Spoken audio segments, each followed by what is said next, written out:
কেমন আছেন আপনারা? অনেক দিন বাদে আবার আপনাদের সামনে হাজির হলাম।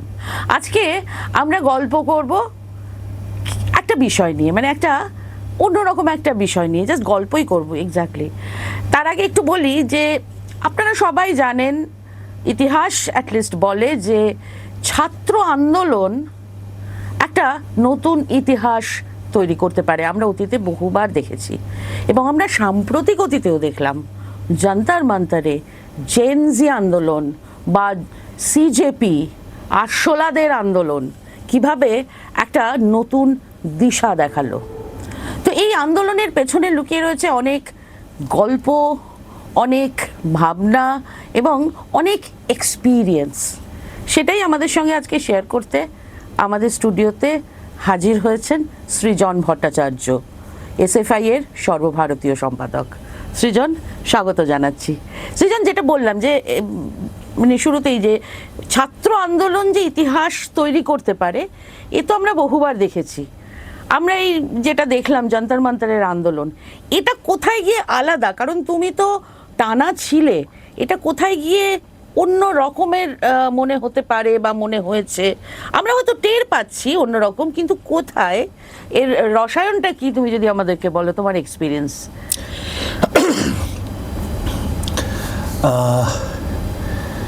একটা কথা ঠিক, যে এরকম ছক ভাঙা ছাত্র আন্দোলন, এবং এটা তো ঠিক, আর পরের দিকে ছাত্র আন্দোলন থাকলো না, একদম মাস আপরাইজিং হয়ে গেল, গণবিদ্রোহের চেহারা নিয়ে নিল। আমি সেদিনই ফাজলামি মেরে এক বন্ধুকে বলছিলাম যে দেখ, আমরা অবধিও শেখানো হয়েছিল যে পুলিশের লাঠিটা একটা খুব ভীতিপ্রদ বিষয়। ব্যারিকেড বা যখন এসএফআই এর কর্মী হিসেবে বিভিন্ন আন্দোলনে সামনের সারিতে থাকতে হয়েছে, পরিকল্পনা করতে হয়েছে যে আজকে পুলিশের চোখে ধুলো দিয়ে বিধানসভা যাব বা ব্যারিকেড টপকাবো বা রাজভবন যাব, সবসময় এইটা মাথায় রাখতে হতো যে পুলিশের লাঠি পিঠে পড়লে কিন্তু ব্যথা লাগবে, জল কামান বুকে এসে লাগলে কিন্তু ব্যথা লাগবে। সুতরাং রাষ্ট্রকে ভয় পেতে হয়। এবার সেই ভয়ের ফাঁকফোকর গলে সাহস করে কিভাবে তুমি বেরোবে, এইটা ছিল আমাদের শিক্ষা। এই একটা আন্দোলন দেখলাম চোখের সামনে দাঁড়িয়ে, আমাদের জেন আলফারা একদম পুলিশের নাকের ডগায় দাঁড়িয়ে কেবলমাত্র হিউমার দিয়ে নিরস্ত্র করে দিল রাষ্ট্রযন্ত্রকে। জল কামানের সামনে নাচছে তারা, রেন ডান্স। অদ্ভুত অদ্ভুত সব দৃশ্যকল্প। আমি জানি না, তুমি নিশ্চয় অনেকগুলো দেখেছো, গোটা দেশ জুড়ে ভাইরাল হয়েছে।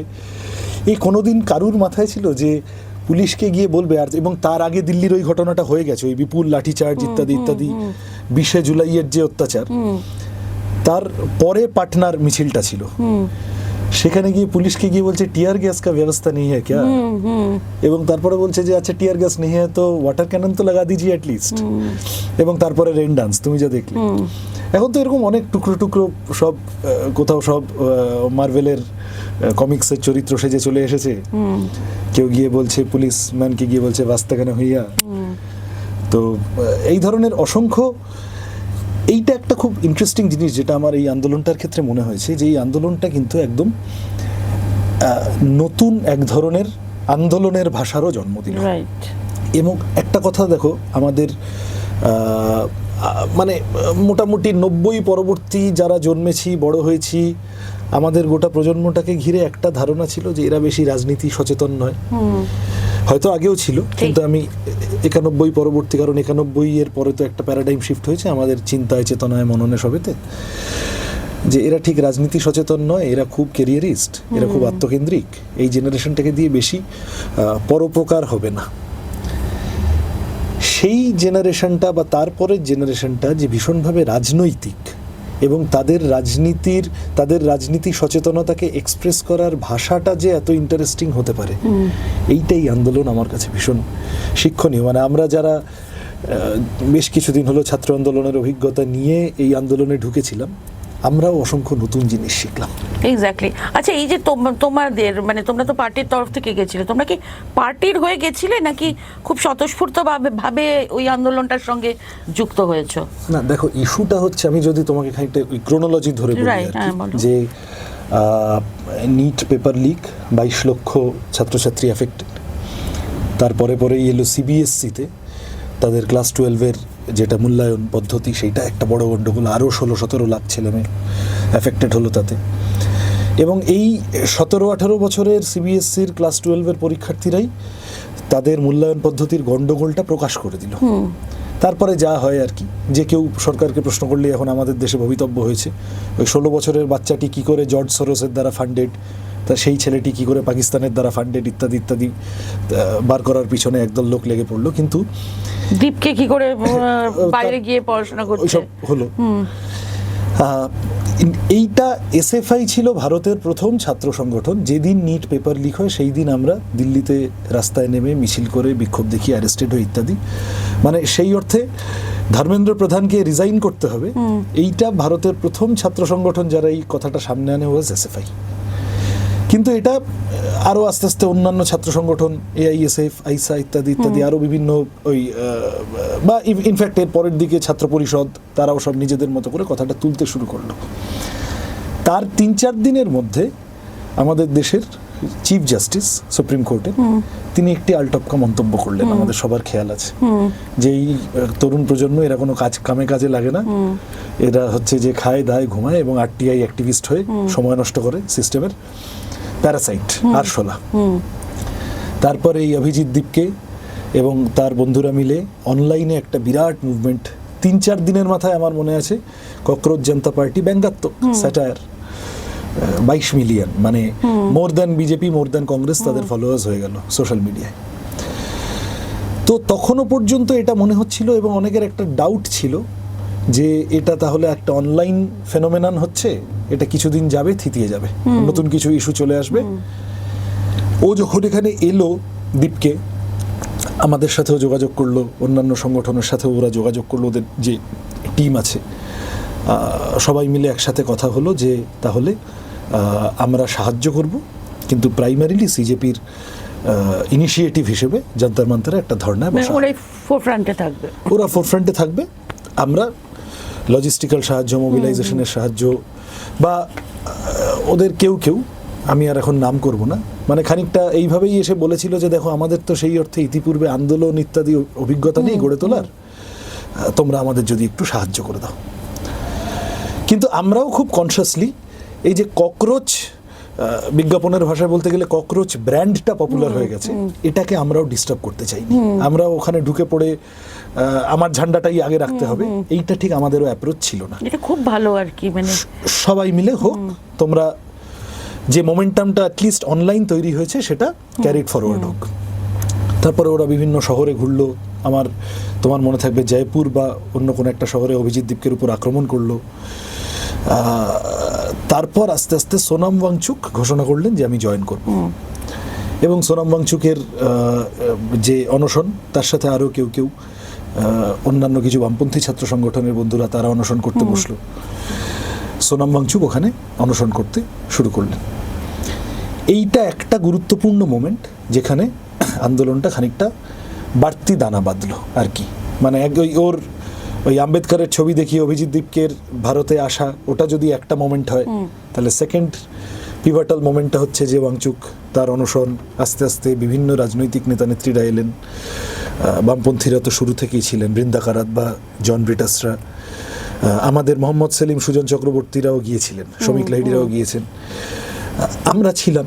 আমরা ওখানে আমাদের মতো স্টল করলাম, জান্তার মান্তারে আস্তে আস্তে ভিড় বাড়তে শুরু করলো। একদম মুভমেন্টের চেহারা পাল্টে গেল হচ্ছে যেদিন ওরা সোনাম ওয়াংচুককে বলপূর্বক ভোরবেলা তুলে নিয়ে গেল। এদের ধারণা ছিল, মানে আমাকে যদি কেউ বলে যে একটা কি বলবো, একটা মোমেন্ট বাছো যেই মুহূর্তটা থেকে আন্দোলনটা পুরো চরিত্র পাল্টে গেল, ট্রিগার পয়েন্ট হয়ে গেল, এদের ধারণা ছিল যে সোনাম ওয়াংচুককে তুলে হাসপাতালে নিয়ে চলে যাবো, এরা সব বাচ্চা বাচ্চা ছেলেপুলে, এরা দিশাহীন হয়ে যাবে, মরালি ভেঙে যাবে, এটা শুকিয়ে যাবে, আস্তে আস্তে ছন্নছাড়া হয়ে যাবে। খালি চোখে দেখতে পেলাম আমরা যে যেদিন সোনাম ওয়াংচুককে সকালবেলা তুলে নিয়ে গেল জোর করে, সেই দিন থেকে যেন জান্তার মান্তারে ফুটফল 3 গুণ 4 গুণ বেড়ে গেল। মানে তার আগে যদি একদিনে 5,000 লোক হচ্ছিল, দেন অ্যান্ড দেয়ার সেই দিন থেকে একদিনে 30,000 লোক, 40,000 লোক ঢুকতে শুরু করলো। আমি পরে আসবো তোমার কাছে সেই প্রশ্নে, যে ওই জান্তার মান্তারের স্পেসটির গুরুত্ব যাই হোক, এবার তারপরের দিনটা হচ্ছে 20শে জুলাই, যেদিন সংসদ মার্চ, পার্লামেন্ট মার্চ। ইতিমধ্যে উত্তপ্ত হয়ে গিয়েছে পরিস্থিতি, সকলে বুঝতে পারছে, এবং যে পরিমাণ মোবিলাইজেশন হচ্ছে, সরকারও যে খানিকটা চাপে আছে বোঝা যাচ্ছে। সেই দিন পার্লামেন্ট মার্চে যে পরিমাণ অনাবশ্যক লাঠিচার্জ হলো, টিয়ার গ্যাস চললো, আমরা সকলে সেই সবের মধ্যিখানে পড়ে গেছিলাম। তখন তো বুঝিনি, দেখো মানে খুব ব্যক্তিগতভাবে টিয়ার গ্যাস জীবনে প্রথম খাচ্ছি তা না, অনেক রকম অভিজ্ঞতা হয়েছে, কিন্তু এই টিয়ার গ্যাসটি এত বীভৎসভাবে চোখ মুখ জ্বালিয়ে দিয়েছিল। পরে ফিরে এসে সুস্থ টুস্থ হয়ে সন্ধ্যাবেলা দেখলাম যে খবরে প্রকাশিত হয়েছে যা টিয়ার গ্যাস শেলগুলো ফাটিয়েছে সেগুলো সব এক্সপায়ার্ড। তুমি দেখেছো আন্দোলনকারী মেয়েদের উপরে শ্লীলতাহানির ঘটনা পুলিশের হাতে, বিভিন্ন রকমভাবে unnecessary usage of force, pellet gun, ওই গজাল কাটা লাগানো, লাঠি দিয়ে মারা, ইলেকট্রিক শক দেওয়া, বিভিন্ন রকমের, যেটারই এক্সটেনশন হলো বিহারের সিওয়ান জেলায় AK-47 চালিয়ে দিয়েছে ছাত্রদের উপরে। অদ্ভুত, কোনো অভূতপূর্ব। যাই হোক, আমি মানে এইটাও আমি খানিকটা বলতে চাই যে সেই দিন তো সব ছন্নছাড়া হয়ে গেল প্রাইমারিলি মিছিল। সেটা একটা অদ্ভুত দৃশ্য যে দেশের পার্লামেন্ট অভিমুখে যতগুলো দিল্লির বড় বড় রাস্তা, প্রত্যেকটায় হাজার হাজার ছাত্র জাতীয় পতাকা হাতে, বিভিন্ন রকম গান গাইতে গাইতে, স্লোগান দিতে দিতে, লেখাপড়ার স্লোগান, তার মধ্যে কোনো কি বলবো, তার মধ্যে অবসিনিটি নেই বা তার মধ্যে একটা যে কারো সেন্টিমেন্ট হার্ট হয়ে যেতে পারে এরকম কোনো ব্যাপার নেই। অত্যন্ত দৃঢ়ভাবে স্পষ্ট যে কথাগুলো বলা উচিত পার্লামেন্টের ভিতরে, সেই কথাগুলো নিয়ে পার্লামেন্টের বাইরে, পার্লামেন্ট অভিমুখে হাজার হাজার ছেলে মেয়ে যাচ্ছে, সুশৃঙ্খলভাবে যাচ্ছে। সরকারের সহ্য হলো না। তোমার মনে আছে নরেন্দ্র মোদী তাড়াতাড়ি পার্লামেন্ট ছাড়লেন, সেই যে ছাড়লেন আজও বোধহয় আসেননি এখনও পার্লামেন্টে। এবং তারপরে ওই বিপুল অত্যাচার যা তুমি দেখেছো। এবার SFI এর কর্মী হিসেবে এই ধরনের আন্দোলন পরিচালনা করতে গিয়ে, এই স্কেলে না হলেও এই ধরনের আন্দোলন অতীতে পরিচালনা করার কিছু অভিজ্ঞতা আমারও আছে, আমার মতো অনেকেরই আছে বিভিন্ন সংগঠনের। যখন লাঠিচার্জের ওপরে দাঁড়িয়ে সব ছন্নছাড়া হয়ে যাচ্ছিলাম, আমাদের প্রথম যা মাথায় এসেছিল যে আজকের দিনটা তো গেল, সব তো এখন মারধর খাবে, হাসপাতালে যাবে, ফিরে যাবে, রোগী এই মানে যারা আক্রান্ত হলো তাদেরকে কিভাবে চিকিৎসা করানো যায়, যারা ছড়িয়ে ছিটিয়ে গেল তাদেরকে কি একটু আবার ফোন করে করে করে, আর পুরো এলাকাটা জ্যামার লাগানো, বিপুল এলাকা নিউ দিল্লির, শুধু ওই যন্তর মন্তর বা পার্লামেন্ট চত্বর নয়, নয়া দিল্লি বলতে তুমি যা বোঝো একটা লম্বা বড় অঞ্চল, পুরোটা জ্যামার লাগানো, কেউ কাউকে ফোনে পাচ্ছে না, এবং তার মধ্যে পুলিশের এই বাদরামো চলছে। সুতরাং first thing that came across my mind at least was যে কালকে থেকে আবার আন্দোলন শুরু করতে হবে, কালকে থেকে পরিকল্পনা করতে হবে কি করা যায়, ভাবা যেতে পারে, দেখা যাক। আপাতত আজকের এই যা ক্ষত এটাকে সামলানোর জন্য কোথায় গিয়ে, মানে যেটা আমি কেন তোমায় বললাম যে শিখলাম, এবং শিখে খানিকটা একটু মিলেনিয়াল হিসেবে নিজের একটু লজ্জাও হলো যে আমি কালকে সকাল থেকে ভাবছিলাম আন্দোলনটা, কিন্তু বিকেল 5টা 5:30 অবধি মার খেলো। সকাল 10টা 11টা থেকে শুরু করে বিকেল 5টা অবধি যে হাজার হাজার বাচ্চা ছেলেমেয়েরা মার খেলো, মার খেয়ে ছন্নছাড়া হয়ে, ছত্রভঙ্গ হয়ে, ছড়িয়ে ছিটিয়ে 6:30টার মধ্যে আবার 10,000 লোকে গিজগিজ করছে যন্তর মন্তর। আমরা রাজনীতির লোকেরা, আমরা যারা অভিজ্ঞ এইসব হ্যান্ডেল করার প্রশ্নে, আমরা দেরিতে ভাবছিলাম, আমরা পিছিয়ে ভাবছিলাম, আমরা ভাবছিলাম কাল সকালে কি করে আবার গোটাটাকে আনা যায়। আমি আরও বেশ কিছু বন্ধু বান্ধব আন্দোলনের সাথে যুক্ত সংগঠক, তাদেরকেও পরে জিজ্ঞাসা করে দেখেছি, সবার মাথায় একটাই জিনিস ঘুরছিল যে এটা তো গেল, এবারে এই সমস্ত ভাঙচুর করে দিয়েছে, লাঠিচার্জ করে গোটা যন্তর মন্তর তছনছ করে দিয়েছে, এই সব তো গেল, মঞ্চ ভেঙে দিয়েছে, এবার আবার কালকে থেকে গোটা আন্দোলনটাকে কি করা যায় আবার ভাবতে হবে। কিন্তু সেই মার্কসের কথা ছিল যে an idea becomes a material force when it is appropriated by the masses. জনগণ যদি ধারণ করে নেয়, আত্মস্থ করে নেয়, তাহলে আর খুব তোমার হাতেও থাকার ব্যাপার না। স্বতঃস্ফূর্তভাবে আমরা কে কি ভাবছি তার তোয়াক্কা না করে ওই হাজার হাজার ছেলেমেয়ে আবার যন্তর মন্তরে গিয়ে এবং উইথ রেজিলিয়েন্স, একদম পরিষ্কার দৃঢ়তার সাথে বলছে যে মেরেছিস, এবার তো ইস্তফা নিয়েই ছাড়বো। তারপরে ধরো আমাদের কলকাতায় একটা বিরাট মিছিল হলো, দেখেছো, পাটনায় হয়েছে, গোটা দেশ জুড়ে, কেরালায়, ইভেন আমি তো দেখছিলাম মুম্বাই বা ব্যাঙ্গালোরের মতো ফ্রিডম পার্ক বা শিবাজি পার্কে এই মিছিলগুলোতে যারা আসছেন তারা সেই অর্থে তথাকথিত সমাজের উঁচুতলার মানুষ, তারাও সব হৈ হৈ করে নেমে পড়ল। এক্স্যাক্টলি। এর মধ্যে কৃষক নেতারা জান্তার মান্তারে এসে ঢুকলেন, হ্যাঁ একদম একদম বিভিন্ন একটা শিখ ব্রিগেড ঢুকলো, ধর্মীয় ব্রিগেড, তারা বলল, আরো বিভিন্ন রকম সবাই এলো। ওই 20 তারিখের পর থেকে আমরা জানতাম, এটা মোটামুটি বুঝে গেছিলাম যে এখান থেকে আর গভর্নমেন্ট পালাতে পারবে না। আজ নয় কাল আমরা যদি ধৈর্য ধরে মাটি কামড়ে পড়ে থাকি তাহলে ইস্তফা দিতে বাধ্য হবেই, কারণ যা ফাউল করার করে ফেলেছে। এবং তাই হলো 3-4 দিনের মাথায়। এবং যেদিন ইস্তফা দিল সেদিনও সে এক অদ্ভুত দৃশ্য আর কি, মানে কি বলবো আর কি, একসাথে অনেকগুলো আবির মিলিয়ে মিশিয়ে দিলে যে একটা ছবি হয়, বা একসাথে অনেকগুলো বাজি ফাটছে যে একটা, সেই রকম একটা আনন্দের ছবি সবার মধ্যে।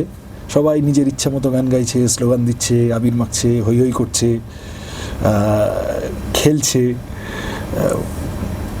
দ্বিতীয় স্বাধীনতার যুদ্ধ বলাটা অত্যুক্তি হবে, কিন্তু এই ফিলিংটা আমাদের সবার মধ্যে সেই সময় ছাড়িয়ে গেছিল যে আমরা বেসিক্যালি আমাদের দেশটাকে এই স্বৈরাচারীদের হাত থেকে, অত্যাচারীদের হাত থেকে খানিকটা তো স্বাধীন করলাম আপাতভাবে বটেই। What next? মানে এরপর কি জান্তার মান্তার সিজন 2 আসবে, বা আর কোনো নতুন কিছু পরিকল্পনা আছে?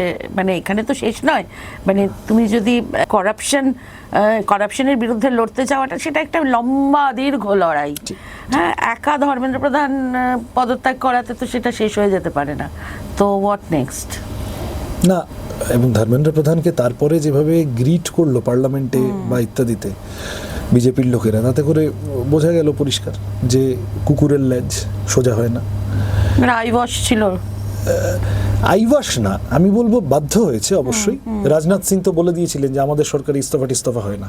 অনেকক্ষণ পর্যন্ত বিভিন্ন কায়দা কানুন করে এই দাবি মেনে নিচ্ছি, ওই দাবি মেনে নিচ্ছি, ইস্তফাটা বলো না, অনেকভাবে প্রেশার তৈরি করার চেষ্টা হয়েছে। মানে আমি বলছি, রাষ্ট্রীয় নজরদারি, রাষ্ট্রীয় অত্যাচারে কোথাও কোনো কমতি রাখা হয়নি।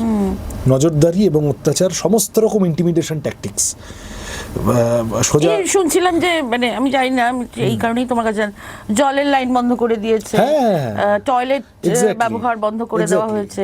আমরা দেখেছি যে একজন মুসলিম ভদ্রলোক, তিনি খাবার দিচ্ছিলেন, তাকে অ্যারেস্ট করা হয়েছে। এবং খাবার তো তোমার দেশ বিদেশ থেকে, বিভিন্ন জায়গা থেকে সুইগি জোম্যাটোর দ্বারা লোকজন পাঠাচ্ছেন, যে চিত্রটা আমরা অভয়া আন্দোলনের সময় আমাদের এখানে দেখেছি।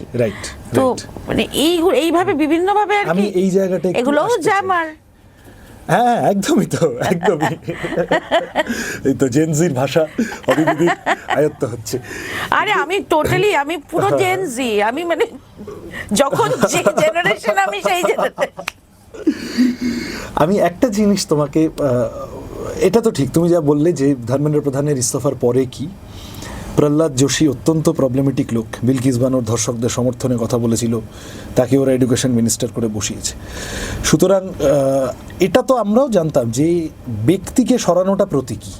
অবশ্যই ধর্মেন্দ্র প্রধান কেউ, কিন্তু মানে তাহলে আমরা অতীতে কেন দেখতাম যে কোনো একটা রেল দুর্ঘটনা হলে রেলমন্ত্রী নৈতিক দায় নিয়ে পদত্যাগ করছেন? তার কারণ তো হচ্ছে যে ওই নৈতিক দায়ের প্রশ্নটা, মরাল অ্যাকাউন্টেবিলিটি। 22টা ছেলে মেয়ে প্রাণ চলে গেল তাদের। হ্যাঁ, এটাকে একেবারেই ফেলে দেওয়ার মতো না।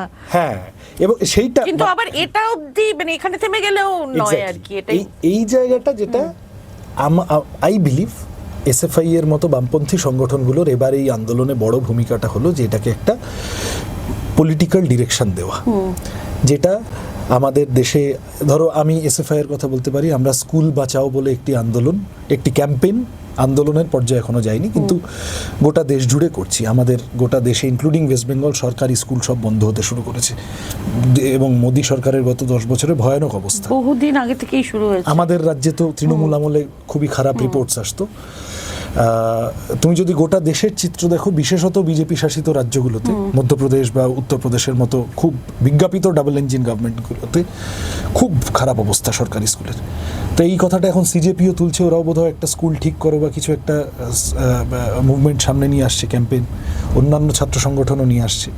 আমরা সবাই মিলে এই ধরনের পলিসি ডিসিশনকে যদি আমরা ইনফ্লুয়েন্স করতে পারি, আমরা যদি ইনফ্রাস্ট্রাকচারের প্রশ্ন, ধরো আমি তোমায় বলছি, তুমি কি জানো যে আমাদের দেশে গত 10 বছরে সেন্ট্রাল এক্সামিনেশনের ক্ষেত্রে 90 বার পেপার লিক হয়েছে, 48 বার রি এক্সামিনেশন নিতে হয়েছে। সুতরাং it is not a স্ট্রে case. এইবারের নিটে যেটা হয়েছে, একটি চক্র চলে যারা পেপার লিক করে এবং সেখান থেকে টাকা কামায়। National testing agency, Modi government এসে সমস্ত কিছুকে হাইপার সেন্ট্রালাইজ করে ফেলা, সব দিল্লির হাতে থাকবে। সুতরাং পরীক্ষা নেওয়ার পদ্ধতিটাও একদম দিল্লিতে বসে ঠিক করা হবে। ন্যাশনাল টেস্টিং এজেন্সি চালু করলো, কমপ্লিট ফেইলিওর হয়েছে। এই নীতিগত প্রশ্নটা, এইটা আমাদের বামপন্থীদেরকেই বলতে হবে। ন্যাশনাল টেস্টিং এজেন্সির ধারণাটা এলো থেকে জাতীয় শিক্ষানীতি। জাতীয় শিক্ষানীতির মধ্যে পরতে পরতে এই ট্রেন্ড আছে যে hyper centralisation of the education system of India. এত বিবিধতায়, এত বৈচিত্র্যে ভরা দেশ, এই বৈচিত্র্যটাকে স্বীকার করে শিক্ষা ব্যবস্থাটাকে সাজানোটাই বৈজ্ঞানিক। কিন্তু বিজেপির তো ভরসা নেই অন্যদের উপরে, সব ওরা এখান থেকে এনসিইআরটির বই থেকে শুরু করে সমস্ত রকম। তো সুতরাং আলটিমেটলি জাতীয়, আমি দেখছিলাম কলকাতায় এসেছিল আইসার সভাপতি নেহা, ও বোধহয় এই কথাটা বলে গেছে, ও বেশ কিছুদিন ওখানে অনশন করেছে। এই যে আমি তোমাকে এনটিএটা বললাম বা জাতীয় শিক্ষানীতিকে আস্তে আস্তে অ্যাড্রেস করার প্রশ্নটা বললাম, এই কথাগুলো পার্লামেন্টের ভিতরে তুলতে হবে এবং আমাদের সামগ্রিকভাবে ছাত্র আন্দোলনকে একটি রাজনৈতিক দার্শনিক দিশা দিতে গেলে এই কথাগুলো আমাদের আস্তে আস্তে নিয়ে যেতে হবে। উই আর হোপফুল যে ঐক্য গড়ে তুলে আমরা যন্তর মন্তরটা পেরেছি বা দেশের বিভিন্ন প্রান্তে যন্তর মন্তর গড়তে পেরেছি, সেইটা আগামী দিনে এই ধরনের ইস্যুগুলোর ক্ষেত্রেও আসবে। দেখা যাক এখন। আর আমাদের রাজ্যে মানে ধরো এই যে এটা তুমি বললে, এই যে স্কুল বাঁচাও, এটা তো আমাদের রাজ্যের ক্ষেত্রেও ভীষণভাবে প্রাসঙ্গিক। কারণ আমরা গত 15 বছরে দেখেছি একের পর এক সরকারি স্কুল কিভাবে বন্ধ হচ্ছে, ছাত্র আসা বন্ধ হচ্ছে, শিক্ষকদের রিক্রুটমেন্ট হচ্ছে না, এই সমস্ত তো আমরা দেখেইছি। একদম গভর্নমেন্ট দায়িত্ব নিয়ে সরকারি শিক্ষা ব্যবস্থাকে শুকিয়ে মারছে একদম। তো এই বিষয়টা নিয়ে এই রাজ্যে এসএফআই কবে ঝাঁপিয়ে পড়বে?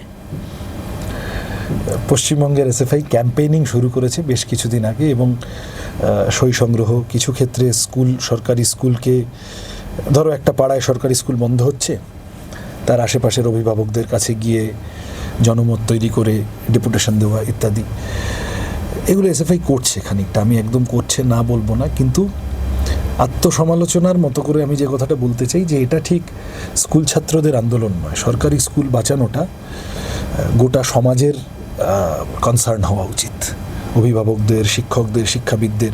তোমার এই আলোচনা আজকে যারা শুনবেন, আমি তাদের কাছে অনুরোধ করব যে যেভাবে যে ক্যাপাসিটিতে পারেন সরকারি শিক্ষা ব্যবস্থাকে, সরকারি স্কুল কলেজ বাঁচানোর লড়াইটাকে শক্তিশালী করুন। এসএফআই অবশ্যই তার মতো করে থাকবে। আর এই যে ধরো আমি তোমাকে বলছি, তুমি তো যেহেতু তুমি ফিল্ডে কাজ করো, তুমি তো তোমার নিশ্চয়ই এক্সপিরিয়েন্স হয়েছে যে 15 বছরে মানুষের মধ্যে যে অসন্তোষ ধীরে ধীরে ধীরে ধীরে দানা বেঁধেছিল, তোমার কি মনে হয় সেই অসন্তোষ সন্তোষে বদলালো পরিবর্তনের সঙ্গে সঙ্গে? না না, কোনো প্রশ্নই নেই। তৃণমূলের প্রথম 3 মাসের থেকে বিজেপির প্রথম 3 মাস বেশি খারাপ, আই উড সে। তৃণমূল এক ধরনের অনেক দিন পরে একটা সরকার পাল্টাচ্ছে, এক ধরনের প্রত্যাশা নিয়ে, আর মমতা ব্যানার্জির একটা লড়াইয়ের ইতিহাস সব মিলিয়ে প্রথম 3 মাসে অনেক মনোমুক্ত দেখিয়েছিলেন, সেটা আমাদের মনে আছে। কিন্তু বিজেপি এসে তৃণমূল সম্পর্কে আমাদের বিশ্লেষণ ছিল যে এইটা হলো কাঁচা টাকাওয়ালা লোকেদের পার্টি এবং তারা তাদের কাঁচা টাকা বাঁচানোর জন্য they can stoop down to any low. BJP কিন্তু তা নয়। বিজেপি একদম ট্র্যাডিশনাল বড় লোক, পুঁজিপতি, তাদের দল, তাদের থেকে নুন খায় ইলেকটোরাল বন্ডের মাধ্যমে। হ্যাঁ, মানে জমিদার বলো বা বিগ ক্যাপিটালিস্ট বলো, এবং যেহেতু তাদের পয়সায় বিজেপি দলটি চলে, সুতরাং BJP as a political force, as a force in government, BJP is committed তাদের স্বার্থ রক্ষার প্রশ্নে। যে কারণে এই যে ধরো রেল স্টেশনে হকার উচ্ছেদ কেন, ওই তুমি দেখবে এই 5 টাকা স্টল চায়ের দোকান তুলে দিয়ে ওখানে একটা 70 টাকার স্টল, 70 টাকা দিয়ে চা কিনতে হবে তোমাকে, মানে গরিবই হটাও না, গরিব হটিয়ে ওখানে বড় লোককে বসাও। এবং এটা করতে গিয়ে আমার যন্তর মন্তরের, মানে তুমি কথাটা বললে আমার মনে হলো যে একটু শেয়ার করি। আরেকটা বড় অভিজ্ঞতা হলো যে অনেকে তো এটা ভাবছেন, বিজেপিকে ভোট দিয়েছিলেন এমন অনেক মানুষ দ্রুত অসন্তুষ্ট হতে শুরু করেছেন বিজেপি সম্পর্কে। আমরা বামপন্থীরা আমাদের কাজ কি? এমনি রাস্তার লড়াই, আন্দোলন, ইকোনমিক দাবি দাওয়া ইত্যাদি তো খুব জরুরি বটেই। তার সাথে একটা পার্ট আমি একটু হাইলাইট করতে চাইব, বিজেপির রাজনীতি বা ফর দ্যাট ম্যাটার ধরো বাংলাদেশে যারা ইসলামের নাম করে গুন্ডামি করেন, যে কোনো ধরনের সাম্প্রদায়িক রাজনীতি। এদের রাজনীতিটা নির্ভর করে বেঁচে থাকে বেসিক্যালি জনগণকে আমি কতটা একে অপরের থেকে আলাদা করতে পারছি তার উপরে। Divide and rule.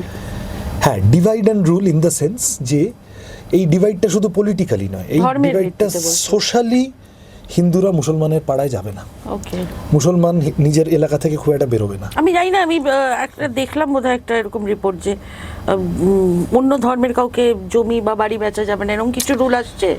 অসংখ্য এই ধরনের কথা ঘুরিয়ে ফিরিয়ে পশ্চিমবঙ্গে শুরু হয়ে গেছে, হিন্দু মুসলমান বিয়ে কেন হচ্ছে, বজরং দল চলে যাচ্ছে, এই হিন্দুদের পাড়ায় তুমি মুসলমান ঘর করে আছো কেন, তাহলে তুমি এখান থেকে বেরিয়ে যাও। আদারাইজেশনের রাজনীতি, যে এরা এদের কোনো মানে বিভিন্ন ধরো এটা হিন্দু মুসলমান করে আমি তোমায় বলছি, কিন্তু এটা বাঙালি বা বিহারিও হতে পারে, এটা উত্তরবঙ্গ বা দক্ষিণবঙ্গ হতে পারে, এটা ঘটি বা বাঙালও হতে পারে, একে অপরের সাথে সোশ্যালি কালচারালি কোথাও মিঙ্গল করবে না, মিশবে না। হিন্দু মুসলমান যদি মুসলমানরা যদি আজীবন পার্ক সার্কাসের বাইরে না বেরোয় আর হিন্দুরা যদি আজীবন যাদবপুরের বাইরে না বেরোয়, তাহলে হিন্দু মুসলমানকে কোনোদিনই চিনল না, মুসলমানও হিন্দুকে কোনোদিন চিনল না। তাহলে আমি যখন 7 দিন পরে হিন্দু পাড়ায় গিয়ে বলবো যে মুসলমানরা সব আতঙ্কবাদী, তখন হিন্দুকে বিশ্বাস করানো সহজ হবে। বুঝতে পারছি কথাটা? Jantar Mantar was one space যেখানে এমন একটা পরিসর তৈরি হয়ে গেল, সমস্ত ভাষার, সমস্ত অংশের মানুষ, সমস্ত ধর্মের মানুষ, সমস্ত জাতের মানুষ এক জায়গায় এলেন, দিনের পর দিন থাকলেন, একই রাস্তার উপরে চাদর পেতে পাশাপাশি শুলেন, একই টিফিন বাক্স থেকে খেলেন, একই সাথে গল্প করলেন, আড্ডা মারলেন, এবং এই 40 দিনের আন্দোলন শেষে এই এক্সপিরিয়েন্স বুকে নিয়ে ফেরত গেলেন যে ও তো আসলে আমারই মতো। এইটার কিন্তু একটা ব্যাপক গুরুত্ব আছে। আর এরকম শুনেছি, মানে তুমি বলতে পারবে বেটার, যে অনেক বিজেপি সমর্থক বা বিজেপি নেতাদের ছেলেমেয়েরাও এসে তারা এই আন্দোলনে যোগ দিয়েছে। একদম আন্দোলনে মানে যন্তর মন্তরে আসেনি, কিন্তু গোটা দেশের বিভিন্ন জায়গায় বিজেপি নেতা, আসামে, উত্তরপ্রদেশে এমএলএ, এমপি, মন্ত্রী, তাদের ছেলেমেয়েরা তো এই আন্দোলনের পক্ষে প্রকাশ্যে কথা বলেছেন, সপক্ষে। এইটাই বলছি যে বিজেপিকে হারানোর পদ্ধতিটা হলো যে বিজেপির সাথে যে মানুষ আছেন সেই মানুষের সাথে বিজেপি যাদেরকে ডেমানাইজ করে, যাদেরকে বিজেপি শত্রু হিসেবে দেখিয়ে দেয়, সেই মানুষগুলোর মিলমিশের একটা জায়গা তৈরি করে দেওয়া, এটা আমাদের মুশকিল। আর একটা মুশকিল আছে যেটা আমি জানি না, মানে আমাদের বাঙালিদের মধ্যে আছে কিনা, বা ওই আমি অভয় আন্দোলনের সময়ও দেখেছি যে হয়তো বাঙালিটা একটু বেশি বললাম আর কি, হয়তো আমাদের কলকাতার এলিট শ্রেণীদের মধ্যে আছে কিনা, যে এই যে এই যন্তর মন্তরে তুমি যেরকম বললে সবাই জড়ো হয়েছে, এবং সেখানে কিন্তু বিভিন্ন রাজনৈতিক দলের পক্ষ থেকেও যাওয়া হয়েছে, তবু কিন্তু এই মানে এটাকে বলছে অরাজনৈতিক একটা লড়াই। আসলে অরাজনৈতিক লড়াই বলে কি কিছু হয়? হয়তো কোনো পার্টির ছত্রছায়ায় নেই, কিন্তু অরাজনৈতিক নির্দলীয় হতে পারে, নির্দলীয়, ওই তো পার্টির ছত্রছায়ায় নেই, কিন্তু অরাজনৈতিক বলে কি হয়? না না, একদমই না। যারা অরাজনীতি শব্দটাকে এত বিজ্ঞাপিত করেন তারা আসলে স্ট্যাটাস কোর, স্থিতাবস্থার পক্ষে রাজনীতিটাই করেন।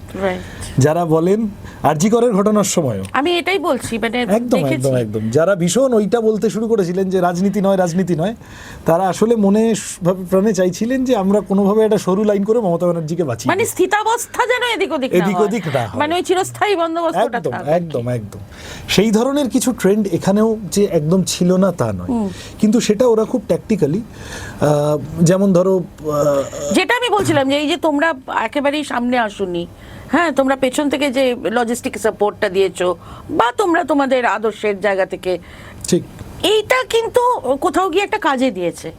যে এই যে আমার ধারণা এইটা, মানে আমার ধারণা আমাদের পক্ষ থেকেও এটা পলিটিক্যাল ম্যাচিউরিটি হয়েছে এবং সামগ্রিকভাবে এইটা কাজে দিয়েছে।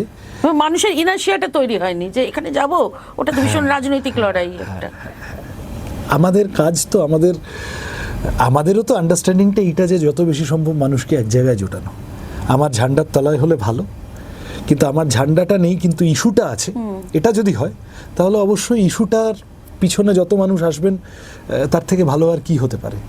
আমি দেখেছি এই কলকাতার যে বড় মিছিলটা হলো, বা ধরো যন্তর মন্তরেও আমি খেয়াল করেছি সৌরভ বা আশুতোষ বা ওরা মাঝে মধ্যেই যারা চালাতো আর কি কথোপকথন, তারা মাঝে মধ্যেই জিজ্ঞাসা করতো যে কতজন ফার্স্ট টাইমার আছো, কতজন প্রথম আজকে এলে, প্রথম পদার্পণ করলে সেই অর্থে আন্দোলন সংগ্রামে। তার সামনে যদি 10,000 ছেলে মেয়ে বসে থাকে, 8,000 ছেলে মেয়ে একসাথে হাত তুলে বলতো আজকে আমার প্রথম দিন।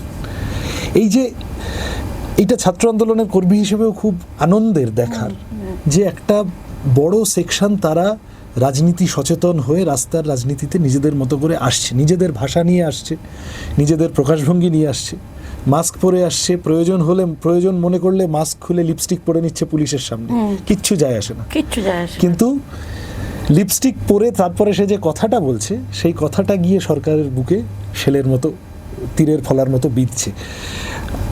আমাকে যদি কয়েকটা খুব হাইলাইট পয়েন্ট ওইভাবে বলতে বলা, আমি এক বলবো হিউমার দিয়ে একদম নিরস্ত্র করে দেওয়ার কথা আমি বলছিলাম। দ্বিতীয়ত বলবো যে এই যে তুমি জুনাইদের কথা বললে যে খাওয়াচ্ছিল ওখানে এসে, প্রচুর মানুষ তারা খাবার জল সব পাঠিয়েছেন, অসংখ্য সোর্স থেকে আমাদের কাছে এসেছে, আরও সবার কাছে এসেছে পাহাড়ের মতো। এখনও তুমি যদি দিল্লির এসএফআই অফিসে যাও দেখবে অনেক এইভাবে পড়ে আছে। আমরা এখন কিছু এই আসামের বন্যায় পাঠানোর চেষ্টা করছি। যারা সশরীরে এলো তারা তো এলো, যারা এই খাবার ইত্যাদি পাঠালেন তারা তো অনেকে মিলেনিয়াল বা তারা অনেকে আরেকটু বয়স্ক। এই যে আস্তে আস্তে আন্দোলনটা একটা মাস ক্যারেক্টার নিয়ে নিল, ছাত্র আন্দোলন শুরু হয়ে গণ আন্দোলনের চেহারা নিয়ে নিল, যে যেভাবে পারছে কন্ট্রিবিউট করছে। থার্ডলি আমি বলবো যে ওই যেটা তোমায় বললাম যে একটা সামাজিক পরিসর তৈরি হলো যেখানে বিভিন্ন অংশের মানুষ এসে একে অপরের সাথে মেলামেশা করে এক ধরনের ওয়াননেস গড়ে উঠলো, এক ধরনের ইন্ডিয়া, এইটাই আমার ভারত, ঐক্য একটা, এই বৈচিত্র্যের মধ্যে ঐক্যটাই আমার ভারতের আত্মা, এই সেন্সটা নিয়ে তারা আন্দোলনে নামলো। বিবিধের মাঝে দেখো মিলন মহান। একদম। আরেকটা খুব ইন্টারেস্টিং জিনিস হচ্ছে যে আমি বেশ কিছু মহিলা সাংবাদিকের সাথে আমার পরে গল্প হচ্ছিল, বা ছাত্রী যুবতী যারা আন্দোলনে এসেছেন, প্রায় সবার কাছে একটা খুব কমন জিনিস দেখছিলাম যে দেখো তিল ধারণের জায়গা ছিল না, ভয়ানক ধাক্কাধুক্কি করে প্রত্যেক দিন ঢুকতে বেরোতে হতো।